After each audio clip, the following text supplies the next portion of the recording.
All right, sports fans, how's everybody out there doing? William Martin coming at you one more time here on YouTube with another edition of the 300 Pounds of Sports Knowledge podcast. Now, it has not taken San Diego Padres shortstop Fernando Tatis Jr. that long to become a household name. Now, in 2019, Tatis finished third in the National League Rookie of the Year voting, while he was fourth in the MVP voting last season. And this season, so far, Tatis is building off of that. Here in the early stages of 2021, Tatis has 7 homers, and he's done this in spite of the fact that he's already missed 9 games due to injuries. And just as the Padres were able to take 3 out of 4 on the road at Chavez Ravine this past weekend versus their NL West rivals in the Los Angeles Dodgers, Tatis was a big part of that as he went bonkers as he went yard 5 times in that series. Now, you look at Tatis, he's only 22 years of age, and he is one of MLB's brightest stars. He is as good as advertised. Of course, he is a second-generation player. We saw what his dad, Fernando Tatis Jr., did, and of course, the elder Tatis made a name for himself many years ago when he did something that you'll probably never ever see done again in an MLB game, where he hit 2 grand slams in 1 inning. And on top of that, he did it off of the same pitcher, Chan-Ho Park. Of course, that was also against the Dodgers at Chavez Ravine. You look at it, Tatis is even better than his dad.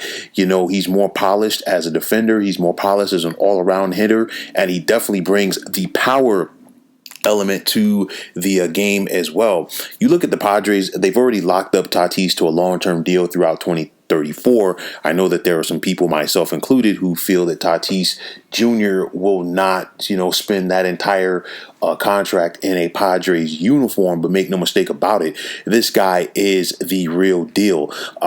You look at the San Diego Padres, they are definitely looking to build off of last year's trip to the playoffs. They got to the NLDS before they fell to these same Los Angeles Dodgers, and the Padres know that in order for them to take that next step as an organization, they're going to have to get past the Dodgers. And after losing a series at home in the previous weekend to the Dodgers, you come back and you find a way to take 3 out of 4 from them and their place. That's big because it allowed you to close that gap on them that the Dodgers had already started to establish in the National League West. And it's going to be very important because, one of these teams, Dodgers or Padres, they're going to have to go through the wild card round in the postseason, because obviously only one division winner from each division is going to take home the crown.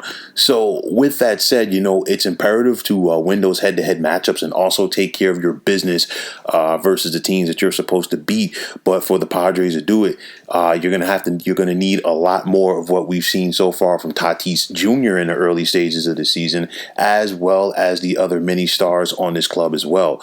I think it's going to be a good battle between the Dodgers and Padres throughout in the NL West this season. You can't overlook the San Francisco Giants, who are right there in between both of these clubs right now.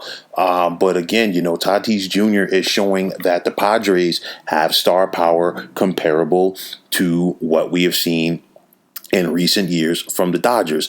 And, I titled this FernandoMania Part 2. Of course, for the old school baseball fans, they remember what it was like in 1981 when pitcher Fernando Valenzuela, came up with the Los Angeles Dodgers. And of course, FernandoMania took off. I don't see, the same aspect with Fernando Tatis like it was with Fernando Valenzuela. We're still talking about Southern California, obviously a different part, a little bit further south in the 619 in regards to San Diego. But I'll tell you like this, especially this season, with fans being allowed to be in attendance at the games, and with the San Diego Padres now as the only show in town in the 619, of course, the Chargers are now in LA.